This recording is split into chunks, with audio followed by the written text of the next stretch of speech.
wires into their house. Pretend they don't see when the teeth come out. Put a band-aid on their throat. No one wants to rock the boat. And no one wants to talk about it. You're not supposed to talk about it.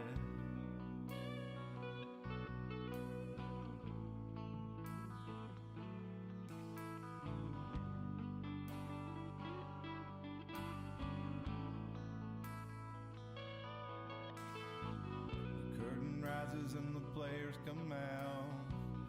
Webs of lies spinning from their mouths. Stop looking, listen for a little while. And you don't see a thing behind their smile. Pay no attention to the men behind the curtain. Just look away when you see the blood spurting down to a steady drip. I promise to leave you a little bit. I'll be back for another drink tomorrow. I love the taste of your terror and your sorrow bathing in your blood. It's never enough. Program reality. Mike is live. Hello and welcome to the Iron Mountain Hour. It is Wednesday, June the 1st, 2022. It's actually Tennessee's birthday, so happy birthday, Tennessee. It's 226 years old today. It may not be the best state in the union, but it's the one I love the most. There's other ones that do things better, but Tennessee is pretty good overall. And I love this state, and I'm proud to be a Tennessean. And if you're new to the area, I'd like to welcome you. And if you are local to us, well, I appreciate that you tuning in, because we've had a couple new subscribers who've tuned in from the local area. We're getting up there. We got coast to coast people now, so we have a lively conversation from people all over the country, and even a little bit outside the country. So it's nice to have you all joining us, and it's nice to have some people from the Southern Appalachians join us, because that's ultimately, though, everybody's welcome. I want to put a show that everybody's going to enjoy. When I started the show, I wanted to make something for people in our area to interact with one another on, and just basically shoot the shit and talk about whatever Tim and I thought about talking about. So yeah, that's what we're doing, and it's going along. If you wouldn't mind to like and share and subscribe and hit the notification bell, that way you'll know when we go live every Sunday and Wednesday at 10 p.m. We'd love to have you joining us, and jump in the super chat, or jump in the chat. We don't have a super chat. All our chats are free. All you got to do is chat, and we'll have you on and put you into the show. Let everybody know what you have to say about it, and we'll tell you what we think about what you say. And that's kind of the whole point of it. Then we got a lot to get into tonight. I'm going to try to do it fairly quickly, though, and kind of have a just run through the gauntlet on these stories, because there's so many. As Tim and I have frequently said, we could really have a show every night and still not be able to cover anywhere near the things we wanted to cover. But it does take some time to put these productions together, to compile everything and to write it, and to kind of have a main idea for it, which I like to do, rather than just reading through random articles, even though there is some of that. Well, we're going to add a new segment to the beginning of the show. Not sure what we're going to call it yet, but we're just going to have randomness and stuff for about 10 minutes. Let everybody get tuned in, jump into the show.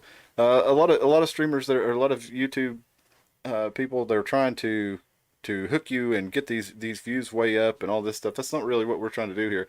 We're trying to have a conversation. So, hey, Sean says, happy birthday, Tennessee.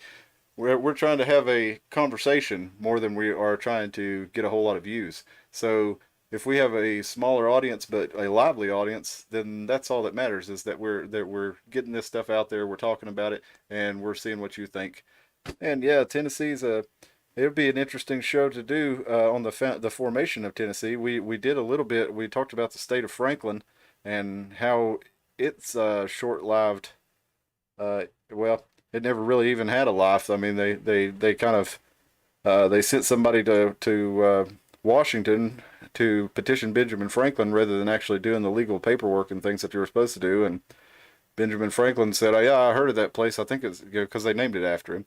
So they thought if they went up there and talked to him that they could get him on their side to make the state of Franklin. And he said, Yeah, I heard it's called Frankland. Good luck with it. And I thought that was pretty funny. But they ended up forming Tennessee after that.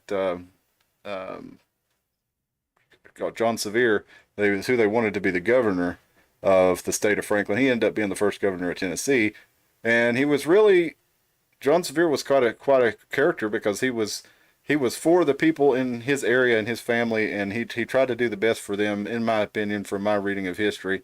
You know, he would lead them if they wanted to be the state of Franklin, and that's what he'd lead them to, and he'd try to give them the best deal, even though he didn't necessarily want to be the governor of the state of Franklin. He didn't really like the idea of the state of Franklin that much, but the people around him, it was important enough to him that they petitioned him to do it, and he did it, and then ended up being the first governor of Tennessee. So yeah, that would be an interesting show in and of itself. But with everything else that we have in the news and all the stuff we were going to be looking at, um, we probably won't have time to get into that too much tonight because it takes quite a while to discuss that. You know well, you can save it for the. Yeah. Can you hear me? Okay. Sorry. Do you know how big State of Franklin was? I say the State of Franklin now. I mean, to anybody who doesn't know, I guess know where we're at. State of Franklin. Did you say that now? People are like, "Oh, the highway." Like, do you know how big it was? It was pretty small. It was just like the northeast corner of what Tennessee is now. So it wasn't anything near like the size of North Carolina. It's basically people who had fled over the hills into North Carolina, and that were previously there. And then we talked in the first episode about how they made a deal. The British had made a deal with the Cherokee that we wouldn't settle anybody over here. So that's how we ended up having the famous battle at Kings Mountain and the story of the Over Mountain Men. If you don't know about that, check out episode 2 on that. So we really won't get into that because it's a pretty long story. Turn Tim up, okay. Tim, let's check you out here and let's see. I believe I've got you on your maximum volume, so I might need you. Nope. No, there we go. Thank you, B. Appreciate that. Definitely won't be able to hear Tim's antics. I don't know now though. We've got him on a roll. You should have heard him before we got the podcast started. He was trying to get all his extra crazy out, so he would only bleed a little bit through onto the internet. So yeah, that's pretty entertaining for me. Get some of the dumber stuff out. It's a good way of putting it. Get some of the more dumb out before people are watching. There you go. Well, hey, check this out. Speaking of dumb, maybe we're in the wrong business, Tim, as far as podcast goes. Maybe we should just be going for views. Spotify podcasters are making $18,000 a month with nothing but white noise. So you got a guy in this article that talks about who he created a company and actually has like 4 people working with him, and they make $18,000 a month making. I think they get like 50,000 downloads on Spotify for white noise, I guess, to help people fall asleep and stuff. And they have most people listen on the the version with ads, and then they have an ad-free version that people actually pay for. They pay money to listen to white noise on their phones and their headphones, I guess. So. Well, yeah, I believe it because whenever I'm not sleeping here, or let me rephrase that. Whenever I'm not sleeping somewhere that has like a giant fan or something like that, hotel room, for example, I use a white noise app. So that makes sense because a lot of people just use Spotify for about everything. I mean, there's YouTube. You can go to YouTube right now. If you get bored of the Iron Mountain Hour and you'd rather hear white noise, pink noise, purple noise, gray noise, any of them, type that in. You can find like whole playlists with like 10 hours of white noise. So if you have the premium, there's no commercials. I think the Iron Mountain Hour is pretty good white noise. It's something you could throw on in the background. We really need to get it on to Spotify through Anchor. I've failed in that. I'm a working man. Only got so much time. I'm a family man, but I need to make the time to be able to get that set up on Spotify to be able to, so people can download it and listen to it at work, because that's how I listen to most of my podcasts is, while I'm working. So I'm sure. Well, actually, I've had several people mention that to me. So that's something I really need to get on doing. Sorry about that, guys. We'll get into it. I've got YouTube. I just got YouTube figured out, and sort of. But we'll add on a little bit as we grow. We're how many episodes into this thing are we? We did episode 37 on Sunday. We've been doing it since September. We reached our 20,000 view mark a little bit back, so that was pretty cool. We got 260 some subscribers, 270 some subscribers. So Tim and I, okay, Tim and Dustin and I are we've got a new theme song for the show that we're working on. I've written it, and we're going to get together to record it very, very soon. And I think when we hit, I don't know, maybe when we hit 500 subscribers, we'll add that out there. And just a preview, it's like Culture Wall and Tom Waits meets Glenn Danzig, is kind of what I think. I've not heard it yet, but I'm excited to hear it. I think it'll be fun. I've honestly not really completely written out, like the guitar parts and stuff. I just kind of have an idea of what I want it to do. So it's nothing very complicated, but I think it'll be a fun theme for the show, and kind of creepy sounding and kind of funny sounding. So I think it'll be fun. Do you prefer to What's that that? way? Do you prefer to record that way? Like you said, it's not entirely written yet. Like I remember, like when the first couple of times I went in to record, like I really thought, like this needs to be done. Like this needs to be done. This needs to be done.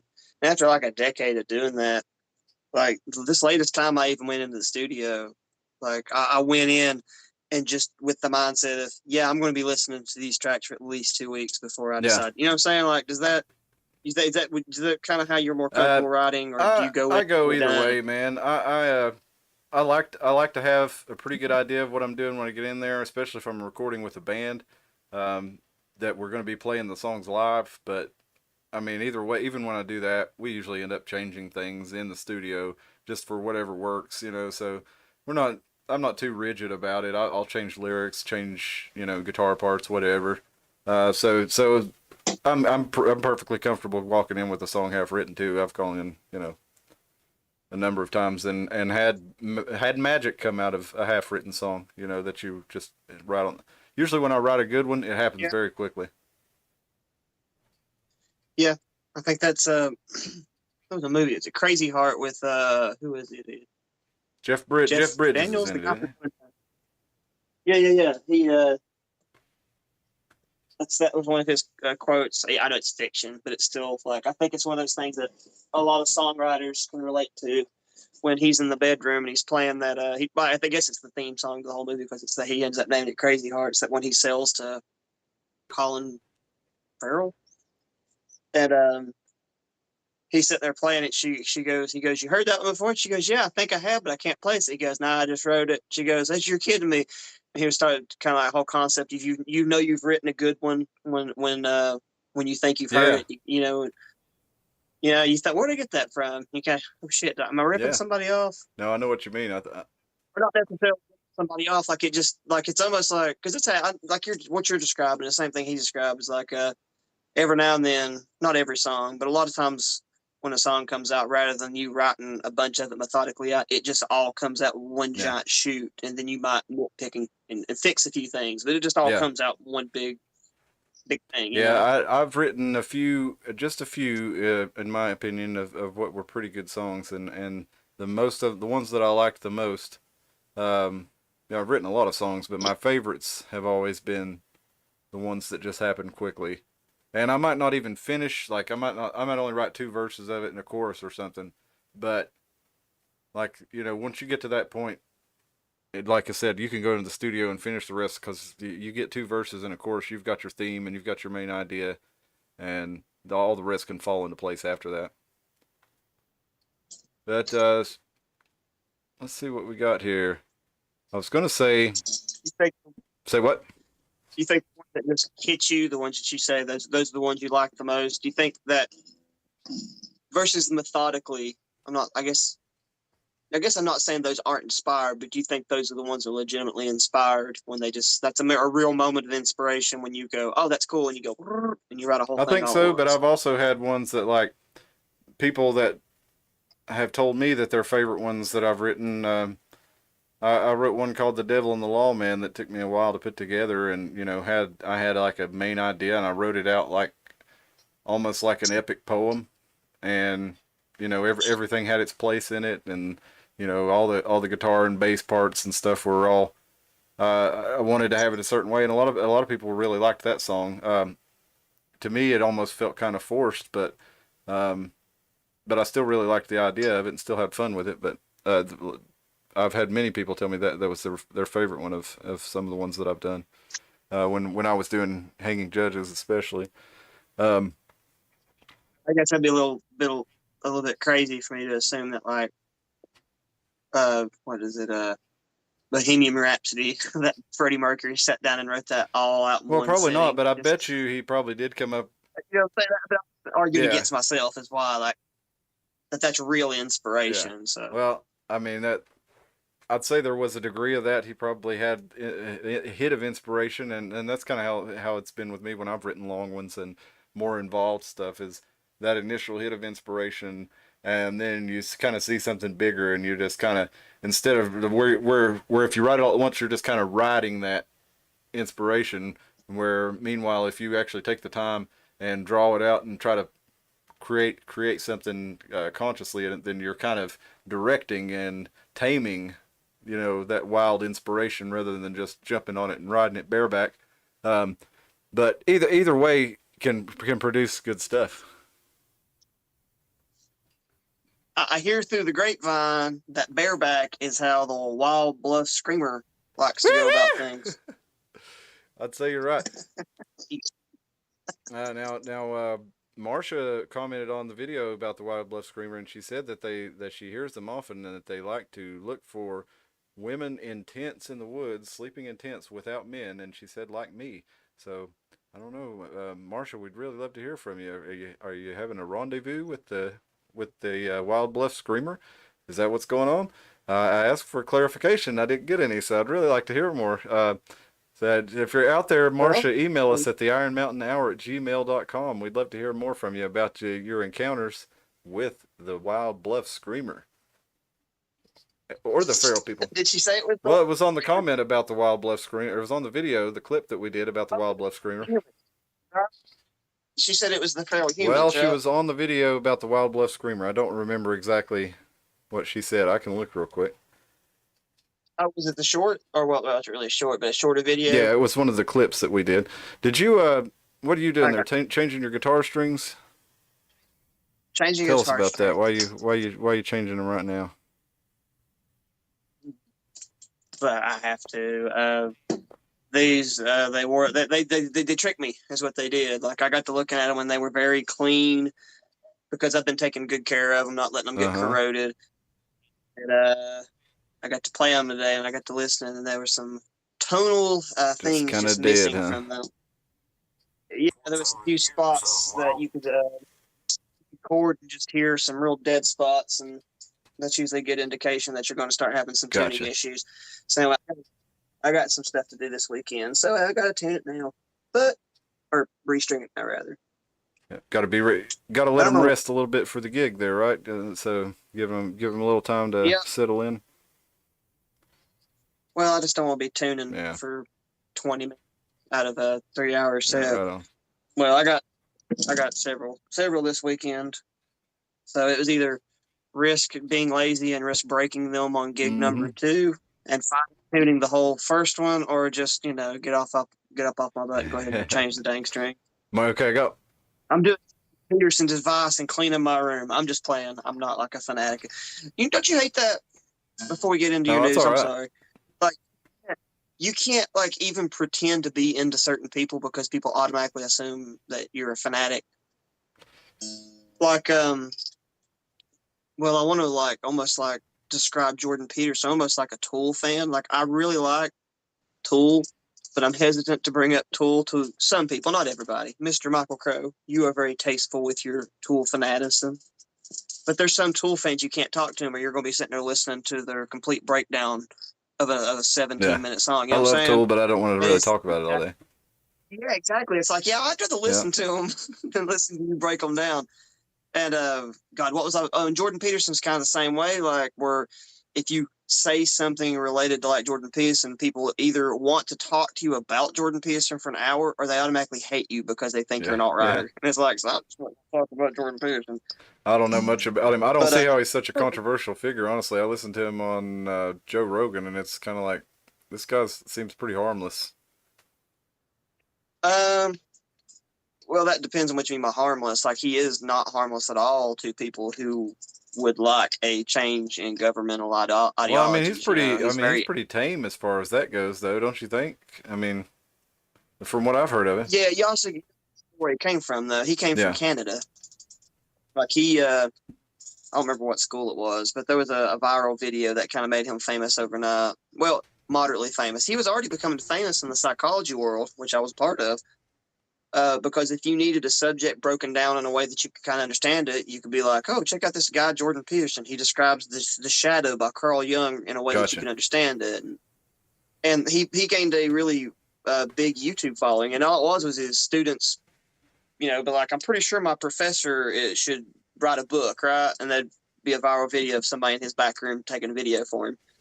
And then another video went viral much later on of a group of, I guess you'd call them SJWs for lack of a better term. But it was like the rarest breed that like everybody's ashamed of. Like, there was like 6 of them just standing there like screaming at him over and over and over again. He was just standing there like a wooden mannequin just looking at them. And that kind of made him go famous, because in one way it made him seem patient, because here was this man just sitting there looking at him. And it really did make them look stupid, because they were screaming their heads off. Even if they had a point, it was lost in the way they were doing it. I don't. I feel like every time we do something, we need to offer balance to it, right? Every like pedestalized person, like a great person, I guess you'd call them, like a Jordan Peterson figure who really does know a lot about psychology and does break it down really well. He's also not that sane. If you really follow that stuff, like, he gets into a lot of kooky stuff. Like, he went and all meat diet there for a minute. And his daughter does some real weird, almost like scammy stuff with her social media stuff. So it's not like, I don't know. It's almost like the idea that, you know, all your heroes are imperfect. You know what I'm saying? Take the lesson from everybody and just try not to pedestalize everybody too much. Gotcha. Sean says, "Give us the full tilt, Tim." I don't think you can handle the full tilt, Tim. It comes out briefly and in bursts, and it is not fit for internet broadcast. Hey, speaking of Jordan Peterson, the Canadian, Canada, we've got some news from Canada. Prime Minister Justin Trudeau up there is saying they're going to ban the purchase and sale and transfer and import of handguns into Canada. And kind of going under the rug under this one too is that they are actually they are making it law that all long gun magazines must be permanently modified to hold no more than 5 rounds. So what's that mean? Well, they're going to put a block in them, I guess. I imagine there's going to be a lot of Canadians out there who are going to be keeping their long gun magazines, and how would they even know how many you have? You know, there's it's very similar to how the gun bans were done in the other Commonwealth countries, New Zealand and Australia, and then in England also. You know, a little bit at a time, ban the purchase. I thought Australia was like an overnight sort of situation. Well, they had like some sort of buyback thing, and they started. So in Australia, I thought in Australia you could own like a hunting rifle if you lived out. I don't remember how it is exactly. Let's see. I don't think anybody can have one at all now, but I could be wrong about that. You may be able to get a permit and get one or something. Everything in Australia can kill you.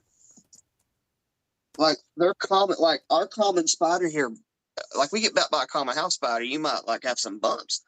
Their common house spider is called the funnel spider, and if it bites you, it's like 5 times as deadly as a brown recluse. Like, it basically rots your leg off, or maybe it kills you. I don't remember. It probably kills you. It's Australia. You can have a Class A or B license that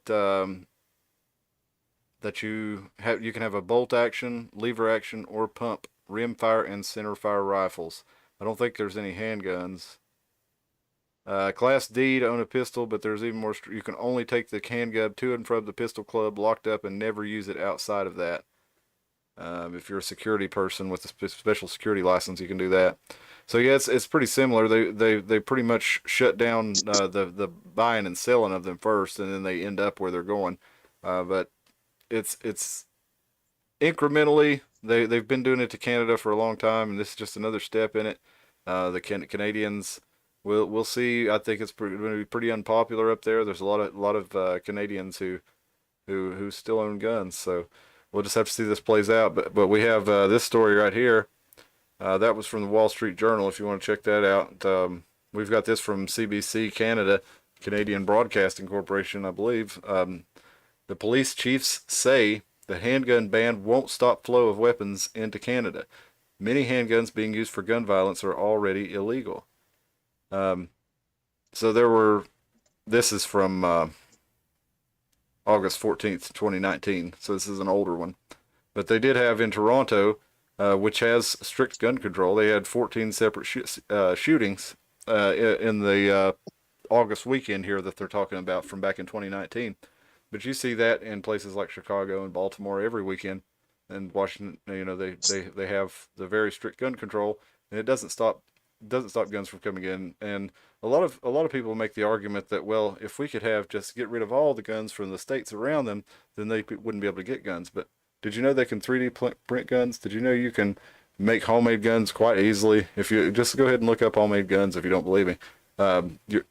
Look up guns made while in prison. There you go. I saw a damn, when I was a kid, man, they had a collection of weapons made in prison. You know, you're a kid and you go to an elementary school, you go to the jail and stuff, and they show you this collection of weapons, and they had like a freaking crossbow that shot little nails. So I mean, I don't know how effective it was, but it's something that people made from just the stuff that they got in prison. Can you imagine you had nothing to do but come up with ways to hurt people? Like one of them, I think they showed, this actually might be from like Orange is the New Black or something, but somebody made a shank out of a bunch of candy they just licked over and over again until they made it to a spike. Because I mean, you only got to get one stab out of it. It's not like you're going to make something that can really kill somebody. You got to maim them real good. I think you put a candy cane through somebody's eyeball, you got a pretty good chance of killing them if you get a good square hit. So, man, you can kill somebody with an ink pen. Exactly. There's all kinds of different ways, and you know, see Jason Bourne. His fists are a deadly weapon.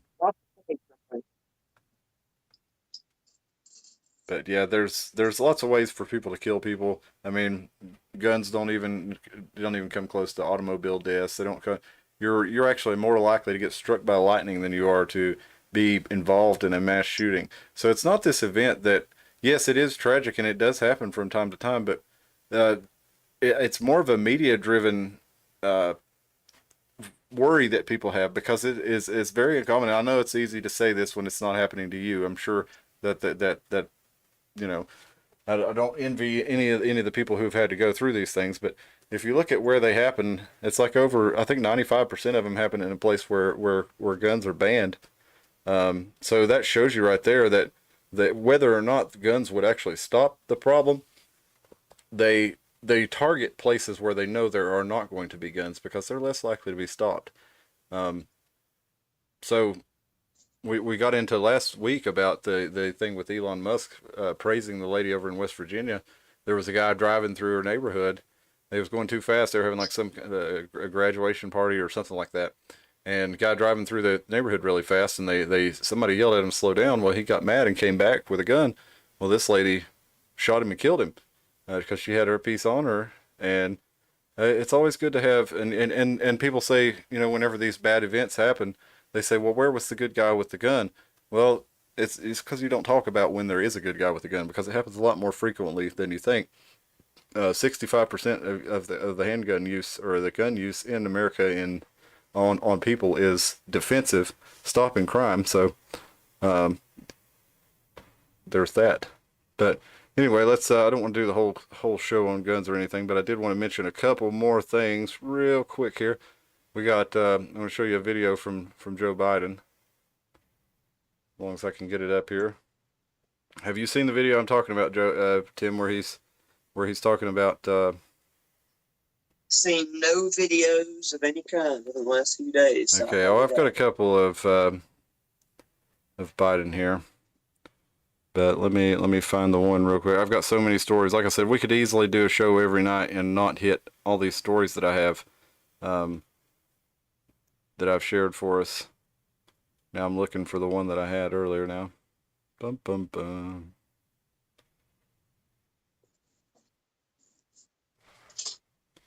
Here it is. This is from Twitter, from disclose.tv. I'm going to... Tim, if you can refrain from commentary during the video so we don't get an echo. I'm afraid I don't know a better way to do that. But let me get that going here.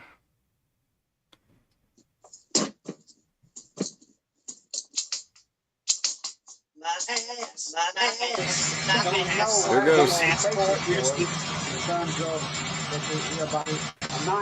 Almost. And they showed me a X-ray. He said a 22 caliber bullet will lodge in a lung, and we can probably get it out, may be able to get it, save the life. A 9mm bullet blows the lung out of the body. So the idea of these high caliber weapons is there's simply no rational basis for it in terms of about self-protection, hunting. I remember, the Constitution, the Second Amendment, was never absolute. And he went on to say after that you can't own a cannon, which he said several times. But yes, you could own a cannon when the Second Amendment was written. You could own a warship with multiple cannons, with many cannons. So that's always been a silly argument to me, I thought. But on its face, the very thing that he says, first of all, ignorantly pointing out a 9mm is not a very powerful cartridge when it comes down. It can certainly kill you, and it's a good self-defense cartridge. But the idea that it's going to blow your lung out of your body is that's not quite right. You're talking like rifle caliber there. But anyway, we can forgive his ignorance on that, but if not for the fact that he is trying to use that logic to stop people from, he says that we don't need to have 9mm ammo. And the idea, first of all, that I'm concerned, I mean, I don't want to hurt anybody. But at the point that someone is attacking me to make me fear for my life, where I were to use my handgun to defend myself or my family or someone else against them, I am trying to incapacitate them. I'm not really, their survival is secondary at that point. So the idea that we should have a 22 because they might survive and it might kill you, it also might not protect you from the threat. 9mm is generally regarded as about the smallest caliber that can actually, reliably protect you from a threat. Now that's not necessarily true, but that's the way it's regarded, and it's there is some truth to that. But what did 50 Cent get shot with? I have no idea. Got no street cred. I can't tell you either. Probably a 45. Sure. We'll have to look up one of these songs. And figure it out. Unless he shot with like 380 or something. It's just too hard to say. Say nine. But yeah, there's that. Oh shit! I forgot to undo the desktop audio, so you've been echoing. Sorry. All right. Now we got another Biden video here. Where's he at? And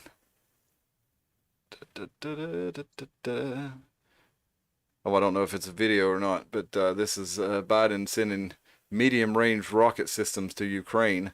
So basically, they're sending more of this stuff over there to keep this thing going. He said he wasn't going to send them anything, which wisely, I think, that would reach into Ukraine, into Russia. But anything will reach into Russia if you get close enough to the border. So the idea that they couldn't be used. He said, "Hey Russia, here's some free missile launchers." Yeah. Or when you inevitably take this little piece of land. That's a good point too. Yeah, you just think about how they did the Taliban. I mean, if we're going to say that, doesn't it? Here's what it seems like's going on, and this is all. Doesn't it just seem like Biden has a lot of money tied up in Russia? You know what I mean? Ukraine. Like, Ukraine, yeah, because they were talking about Ukraine before Biden was even running for the primary for president. I feel like that's why he ran, is because the Trump was talking about the Justice Department looking into him, So he wanted to basically be like, oh, I'm his political opponent, so I can't, be investigated. Um, because that would be, the stuff that tin pot dictators do. So Trump points out that there's some funny stuff going on. We have Joe Biden on video. He's shaking down he is bragging about shaking down the Ukrainian government to get a political favor for money that the U.S. Congress had already agreed would be going over there, and Biden says, "No, I'm gonna hold it up unless you do this favor for me and fire this guy who's investigating the company that my son is a board member on." So let me get this Biden video real quick here. Oh yeah, I have to do it. There's got to be a faster way for me to do this, but I don't know what it is, folks. So bear with me. Tim, give me a moment of silence, please, so we don't have an unbearable echo while I play the video. Thank you so much.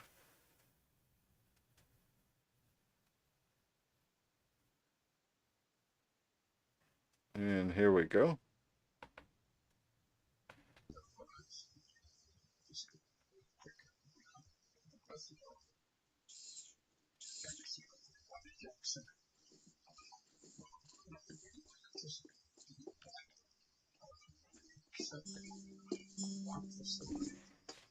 I don't know if y'all can hear that. I can't hear it. That's weird.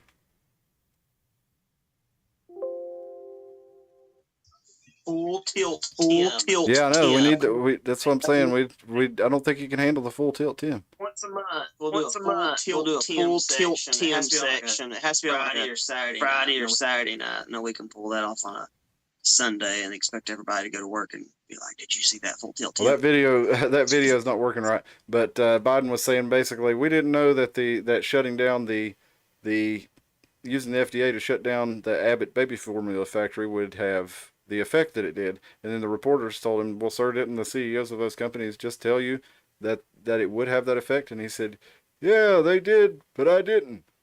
And we had a video. So basically, they told him, but I guess he just decided to go ahead and with it. Anyway, if anybody doesn't know, they shut down the Abbott baby formula. They said it wasn't right or whatever, but it took them several months to actually do the investigations and interview the people. And if somebody's making shitty ass baby formula, yeah, they ought to shut them down and stuff. But at the same time, if that's the main supplier of baby formula for the country, they need to get them back up as soon as possible. What was the problem? If it was like E. coli or something like that, I guess they would have justification. Well, I mean, they would have justification for it, but the reports are that they drug it on for a long time, and definitely if there's bad baby formula, we want them shutting that down. But the reports are that they were told, that this can't be done right now, or it will, or in the manner that you're doing it and dragged on that longer, it will lead to a baby formula shortage. So that's what everybody's talking about now. Everybody's putting their "I did that" stickers on the baby formula shelves. Let's see if I can get this video of Janet Yellen to play, the Treasury Secretary. I don't know what happened with the last one, but I've got the desktop audio on, so give me just a minute, Tim. Oh, they've got a damn ad on here, so click through that. Pen for everything else. The Iron Mountain Hour. Well, guess what? You like Nabisco crackers too. Hey. I don't know if you had it. What was the Well, ad? I don't know. But Sharpie Jail. All right, here's Janet Yellen. This is a 30-second clip. Hopefully this will work, right? And this is just more of this administration saying, "Well, we didn't know. Well, meantime, they told us they were going to shut down the oil. They were told us they were going to shut down travel and basically all the things that made the economy run. So I don't know how you could believe that they didn't know. But at any rate, let's listen to Secretary Yellen. So she tell us, this. I think she's Harvard educated. I could be mistaken, but I'm pretty sure she's Ivy League educated. She's the 78th Secretary of the Treasury and a former Fed chair. So let's listen to what she has to say, and you tell me if you think she should know better. We're going to that Harvard connection again. About the path that inflation would take. As I mentioned, there have been unanticipated and large shocks to the economy that have boosted energy and food prices. and supply bottlenecks that have affected our economy badly that I didn't, at the time, didn't fully understand. That she didn't fully understand. Now, I'm just some guy, okay? Uh, I work in the free market, but I don't study it or anything like that. But with the policies they were setting out, it was pretty easy to understand that yes, there was going to be inflation, and it was not going to be transitory, and that these supply disruptions and these things that she's talking about, that she didn't fully understand how they would affect things. Everyone was talking about this while the Biden administration was. First of all, they said that they were going to try to shut these things down, like with the oil and stuff. But then the other things, like the baby formula shortage and the gas prices, they kept telling us, "Oh, it's not a problem. It's not a problem." So then you got Joe Biden. He's doing the Defense Production Act to make baby formula, which is something that we're supposed to, save for wartime. And not only that, he gave out, I forget how many millions or billions or whatever gallons of oil out of our strategic oil reserves. It's supposed to be saved for wartime and emergencies. And he's putting it out because the gas prices are going too high and making him look bad. Meanwhile, he always told us he was going to do it. So again, whoever's pulling Biden strings, I don't know. It just kind of seems like a continuation of a lot of the things that people wanted in the Biden or in the Obama administration, but that Obama really didn't go for, because he kind of had this. I don't know what you call it, but people looked at him as a centrist, more than a progressive, and he did have a lot of centrist positions, but I think a lot of the agenda going on now is a lot of the stuff that people in his administration wanted to do that they couldn't get through. He also comes from that Hillary Clinton school of thought, where she openly admitted that I have a speech for the people behind closed doors, and I have a speech for the public. So. I wish we lived in a world where we could believe everything our leaders say, but we obviously don't right now. Well, Obama reportedly told Joe Biden behind closed doors, "You don't have to do this, Joe," and then said in a phone call among his colleagues that never underestimate Joe's ability to fuck things up. So that was when Joe was running for president. But I guess with all the help, he was able to pull that off. We got this here from WCYB here in Bristol. Truckers feeling the impact of high gas prices. The price of diesel is soaring, and we're looking at $5.61 for diesel in Abingdon, Virginia, and $4.47 for gas. The truckers are saying they've never seen anything like it, and he believes it looks like our government is trying to shut this country down. If fuel gets to $10 a gallon, there's going to be a shortage. Yeah, and think about the cascading effect that's going to have if fuel was to hit $10 a gallon. I'm surprised that things are still moving along as well as they are with the gas prices where they are.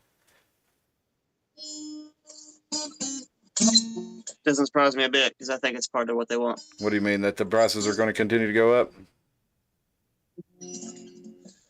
No, I think that's a part. Okay, if we're going to subscribe to a sort of a great reset or anything like that, one of the things that they want is to get oil prices up to an insane margin. I don't really think, the green people don't really act like they want everything to be green. They act like they just want all the oil to be very, very expensive because that's what they own. Doesn't it seem for the like rich that? ones, yeah.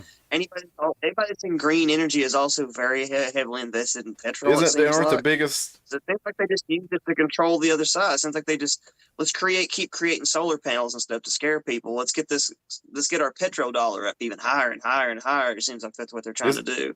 Not petrodollar, but their petro cells. Isn't BP one of the biggest investors, or the biggest investors in renewable energy?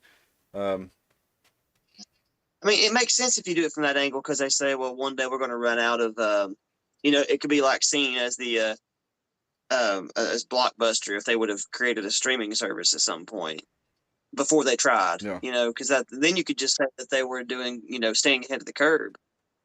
But I don't think they're going to stop pumping oil. They don't show any signs of it. For every new advancement they have in green energy, they spend 4 times the amount of money that they spent making the thing, praising themselves for, look at this new thing that we made that we're going to forever, ever use. It's like, did you hear we can suck all the carbon out of the atmosphere? Yeah, we're not going to do it. We can do it. It's like, that's how the green stuff works. That's why. So if anybody ever watches the Iron Mountain Hour wonders if I'm ever like an environmentalist in that nature, absolutely. But you will never get me on board with any of the organizations that are into environmentalism because they're all just shell organizations for awful people.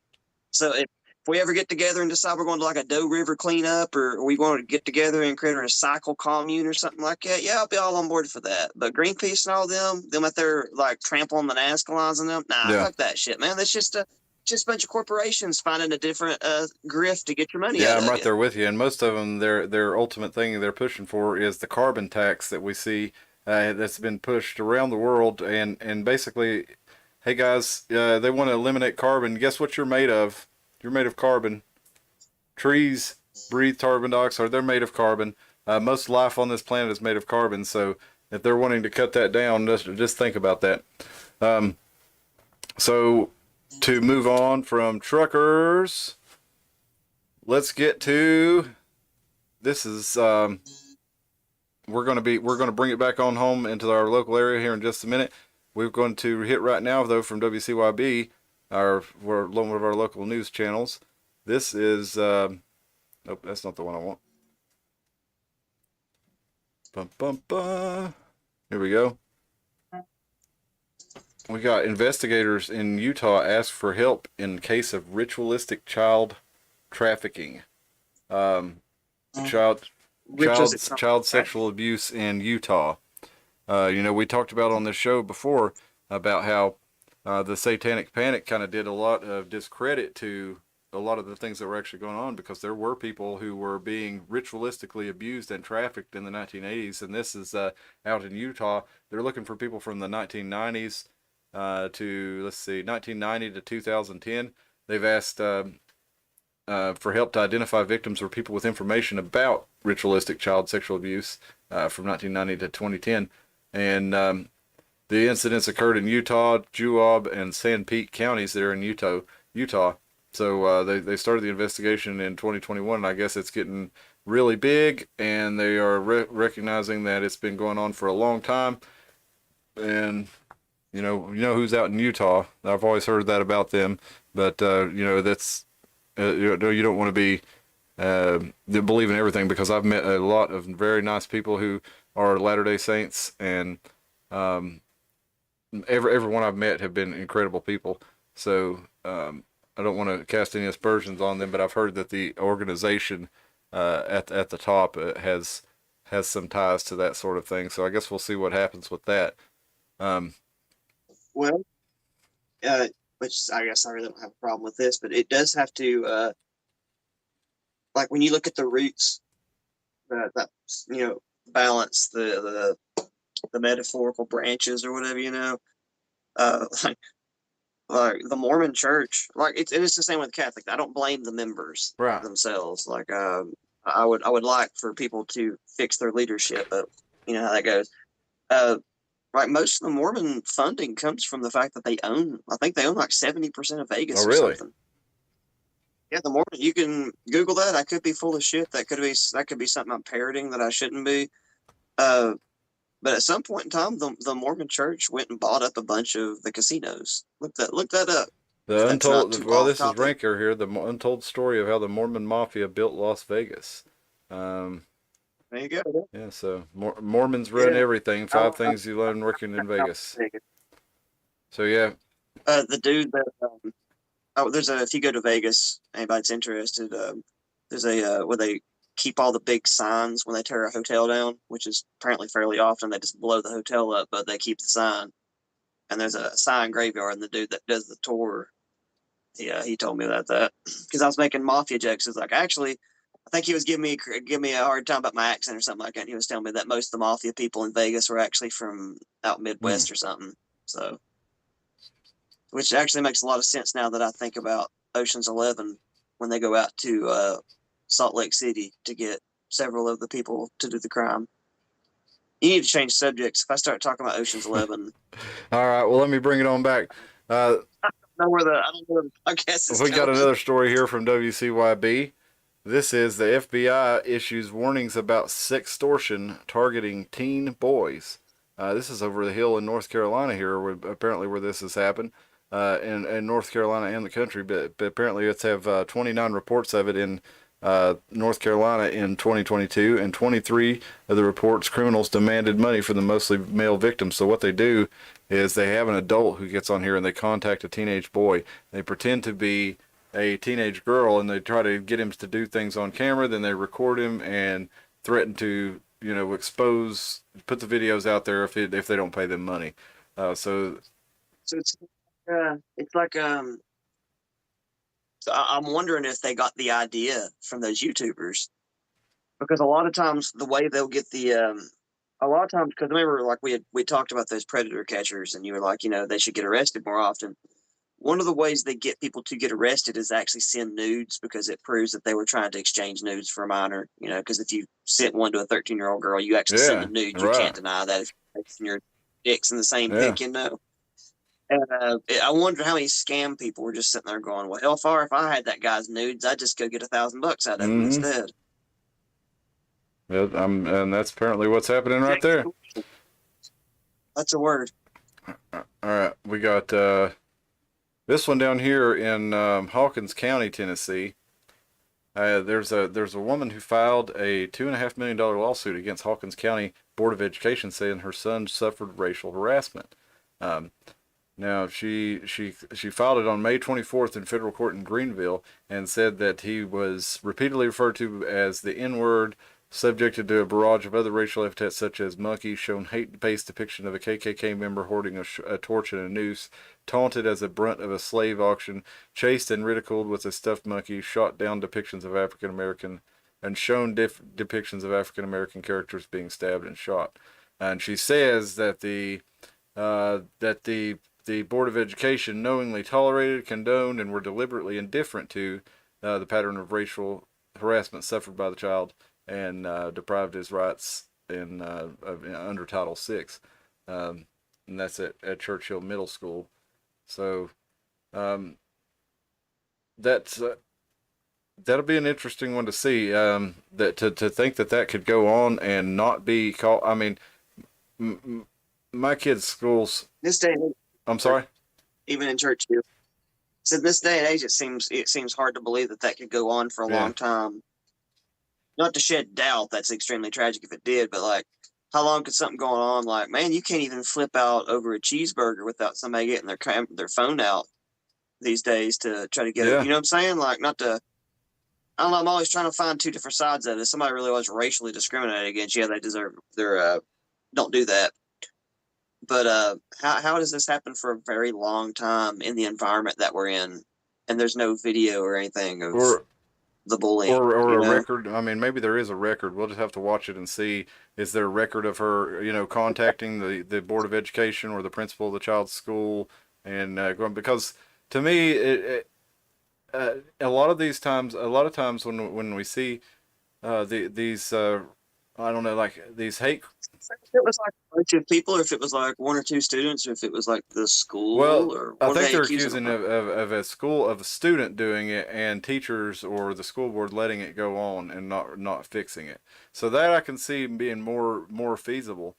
But at the same time, it that it wouldn't be dealt with would be very difficult for a person who was a school teacher or a principal. It'd be pretty hard for them to cover that up and try to make it go away. So, like I said, we'll just have to see what happens. I know a lot of these times. I think that we've talked in this show several times about how racism in this country is really not, at least in our part of the country, the way it's portrayed a lot of the times. But I think that's the whole point. Like, because people, as soon as you start down that road, I know, like, I guess right now it'd be your super lefties would be like, "Oh, he's saying there's no racism." That's not what we're saying. What we're saying is racism is obviously a much larger problem in bigger cities, and honestly, the North. I'm sorry, there's no George Floyd's getting killed in Alabama. I think they're projecting. North. Like, there's no BLM riots away from it. In Georgia, where's it at? Atlanta, this big ass city that takes you about 3 hours to drive through because it goes into a 12 lane on both sides. And it's a big city. It's these big cancer blocks that I keep talking about in our civilizations. And I don't know, that goes on a giant network of possibilities, of theories and stuff like that. But I guess, like, if I actually lived, like, for example, if I lived in Chicago and I tried to say we didn't have a gun problem, that would be stupid. And I've lived in the South my whole life. I've been here since the 80s, and I keep hearing people talk about how we have this giant race problem and how we're ready to kill black people and Mexicans and Chinese people and how we hate them. And every Sunday, they've got a line of rednecks waiting to eat Chinese food. I see the black people up at the Philippi Church mingling with the Baptists right down there. I mean, it just seems like a crock of shit. It seems like projection. You know, it seems like the North has a lot of racism, and they're like, well, fuck the South. Let's blame it on them. It seems like a lot of projection, dude. We've had Mexicans living here the whole time I was a kid. Like, it doesn't make any sense just because, like, I don't know, it seems like projection. I guess that's the long story. I got to cut that short so I can look at the there's Orville Redenborker, our correspondent for the Iron Mountain Hour. But yeah, I get what you're saying, and I'm saying racism definitely exists, and it's the people who are trying to call it out that are actually racist. It's the North. It's the Northern Democrat. I don't know. I'm not trying to call in individuals, but it is what it is. Well, you know, it's Kenosha, Wisconsin. How many KKK members are in Kenosha, Wisconsin? Well, probably a lot more than there are in Tennessee, apparently, because there's nobody getting curb stomped in Knoxville. Well, you know, a lot of these, these famous, these hate crimes or quote unquote hate crimes that make the news, or where people will vandalize property or something and paint a racial slur or a swastika or something on it.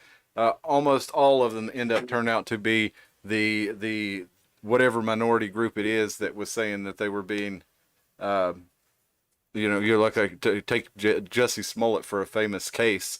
That guy.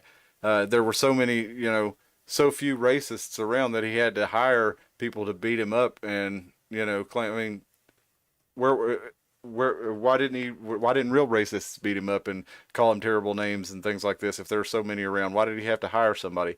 And you see this a lot of times, with these high profile stories that they end up in, they make the news, and turns out after a while, and then it's very quietly revealed that, the woman who called the police and said that the person who wrote this on her car, she actually did it herself.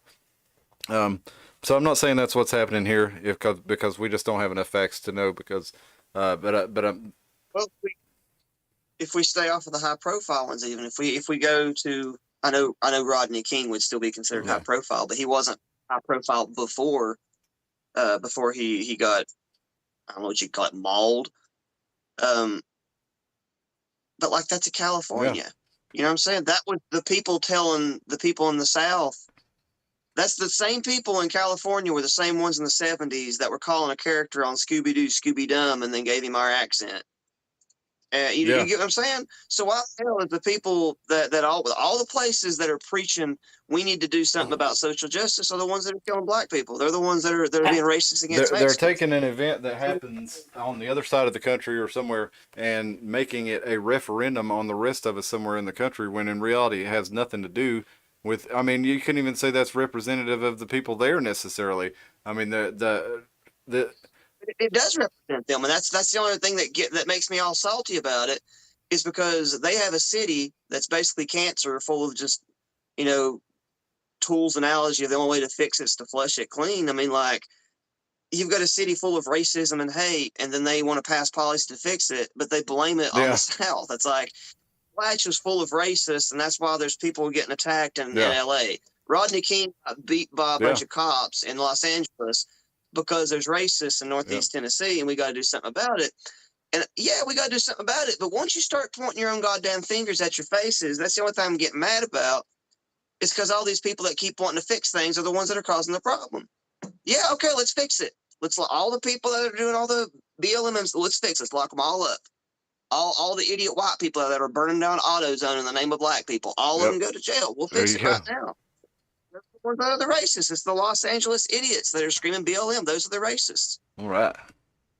Well, let's wind it up here. Let's take it a little closer to home here. Well, this is from the Tennessean out here in Nashville. The Hope Scholarship Award is going to increase for Tennessee college students. Now, this is the money that.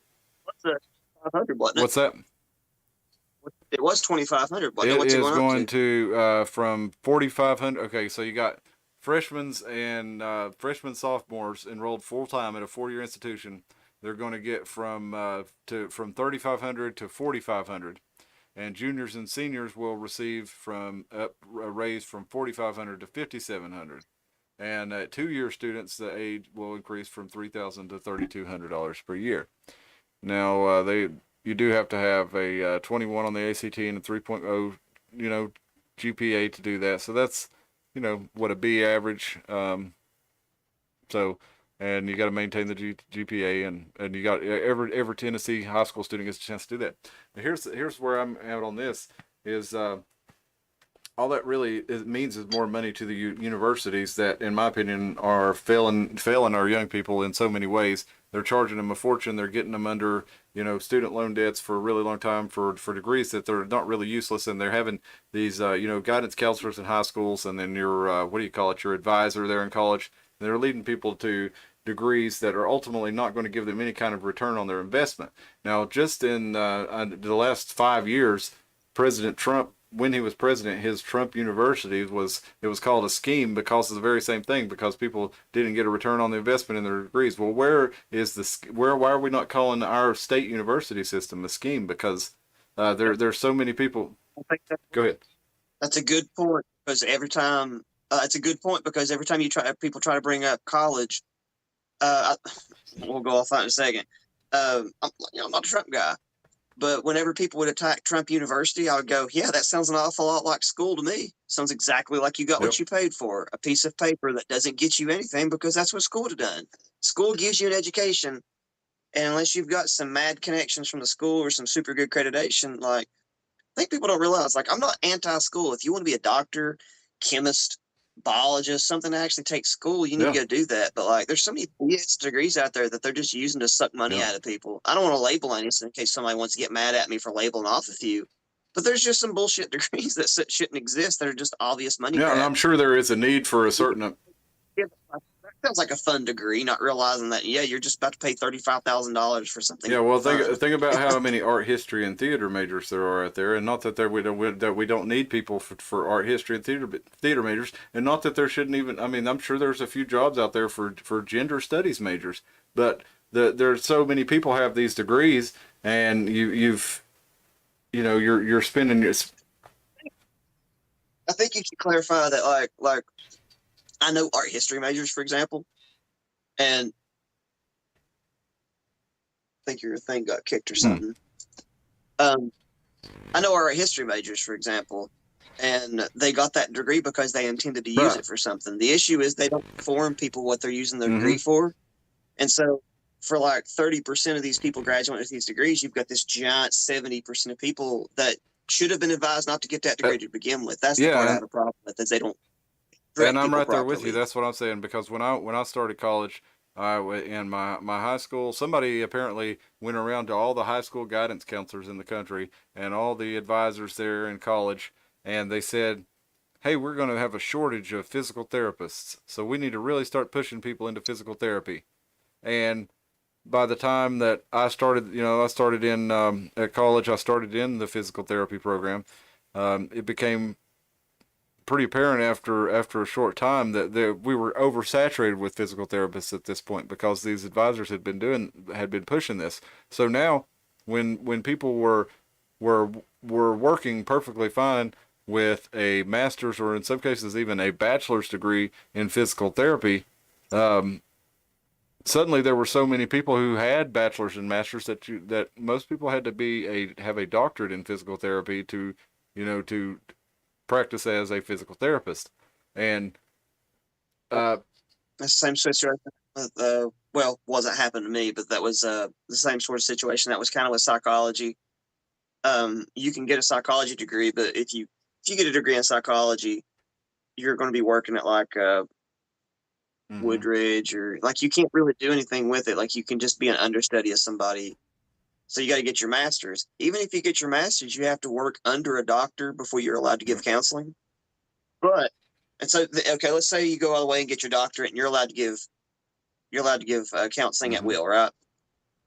The bullshit in that system is I can go get a 4-year degree and then go get my master's in social work, and now I can give the same kind of counseling as long as I don't like prescribe That's drugs and what, and stuff. that's what I was getting ready to get at. Is that's not that the quality of the physical therapy has improved because people have doctorate degrees in it.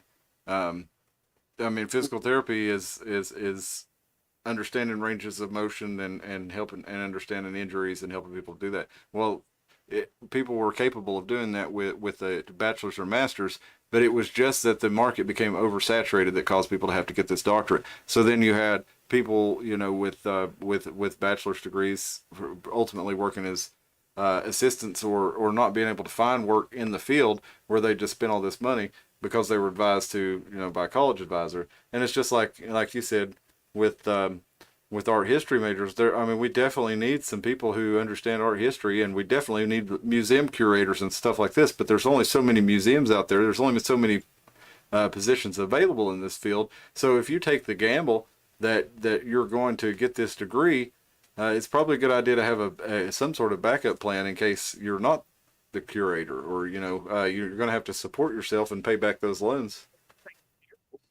Or just take it seriously, because I think it's a lot of the problem. It's if you have a bunch of people go to get a degree and then a percentage of jobs are available, you know, unless there's some nepotism involved, which there probably definitely is, the best candidates get the job.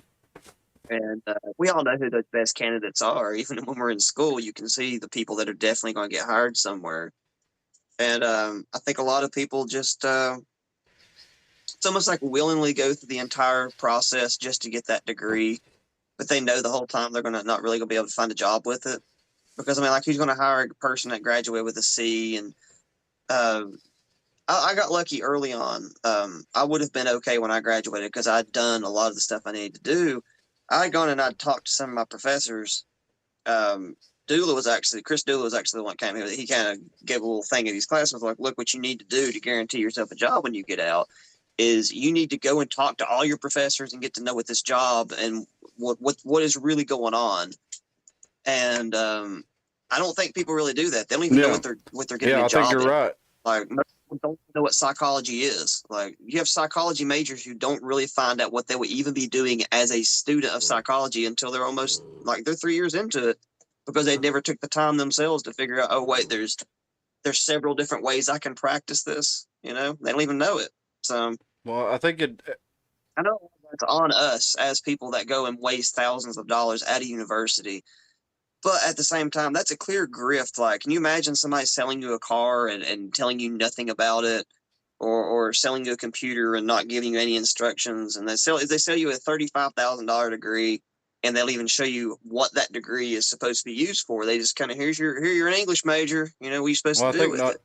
I know what I'm supposed to do with it. I was an English major, but a lot of people were just like, what am I going to do? Well, and you have things like the Hope Scholarship, which are ultimately, I mean, it's a good thing to have scholarships for people who are able to go to college and who need to go to college and maybe are not able to afford it.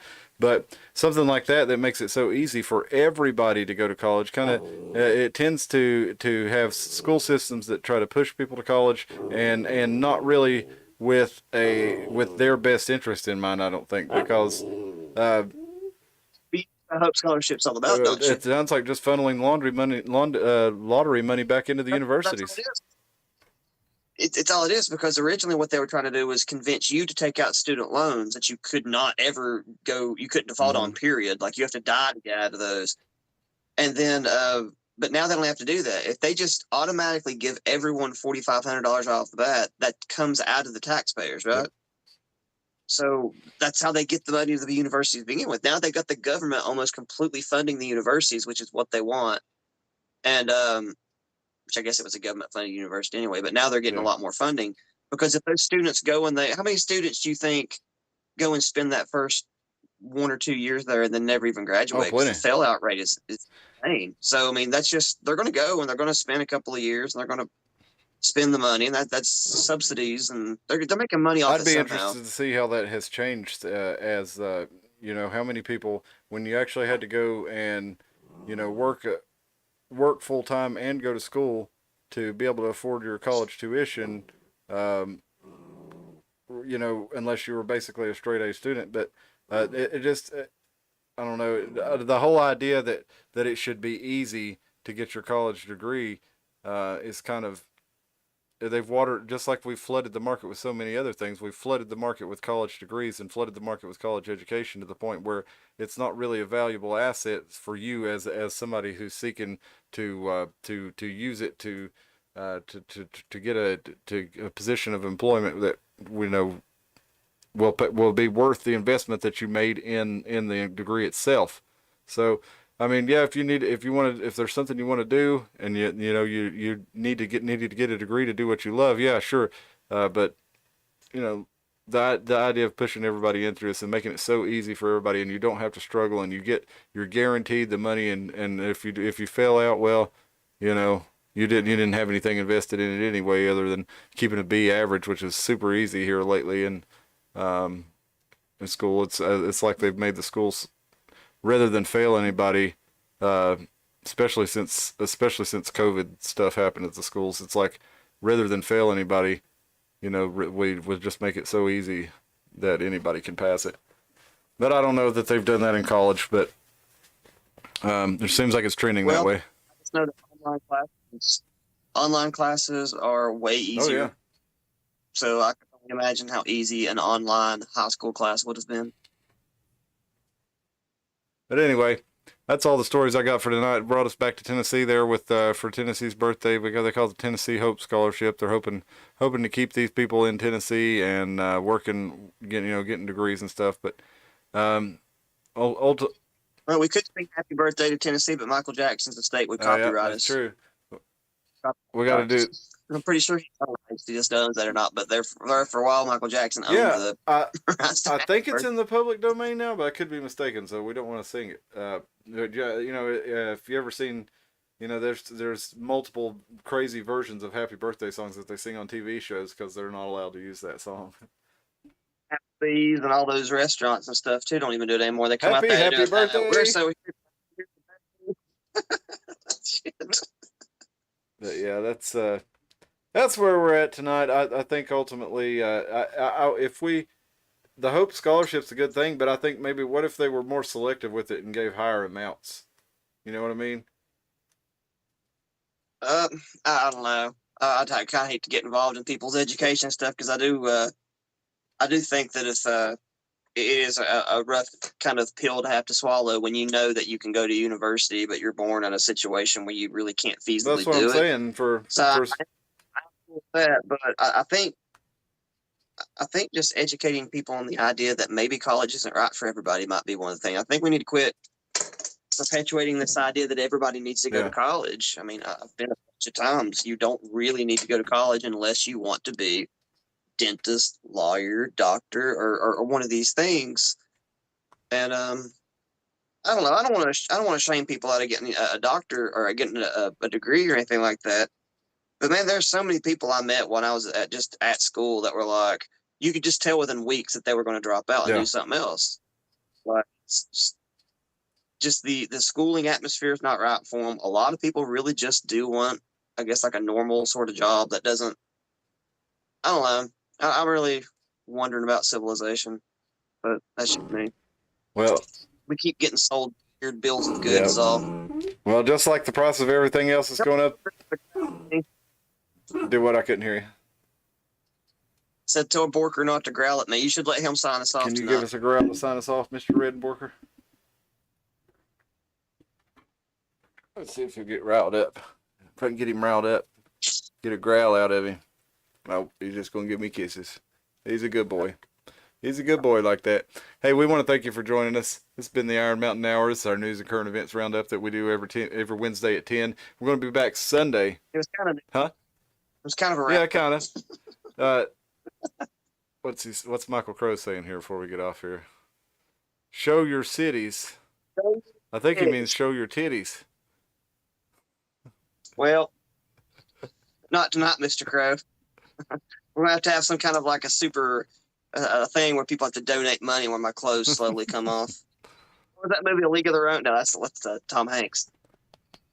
There was a movie I think had like Charlie Sheen, where one of the ways they got the ball players to play better was they hung up their manager's picture, which would be a Me Too nightmare Yeah. these days. But I'll do it to myself though, just for you, Crow. All right, Redenborker, sign us out here, buddy. Hey, we'll see you on Sunday. One thing we're going to talk about Al Capone and Little Chicago over in Johnson City, so that ought to be fun. So, Yes. what you know what you know much about the Chicago fire conspiracy? That the Chicago fire never No. happened? Let's look that up and see if we can put together something on that too. But what? Chicago fire never happened. Yeah, let's look Okay. it up and see what we can find That's out. interesting. And we'll definitely do Weird Al Capone and Johnson City. So I'll see you then. There has to be a character somewhere If online. it's not, we're making it one. Sounds like a Matt Groening character. All right, guys, we'll see you Sunday. Thanks for tuning in. Hit that subscribe, like, Yep. share, shoot this around to people you think might be interested in it. We appreciate you joining us. Have a good one.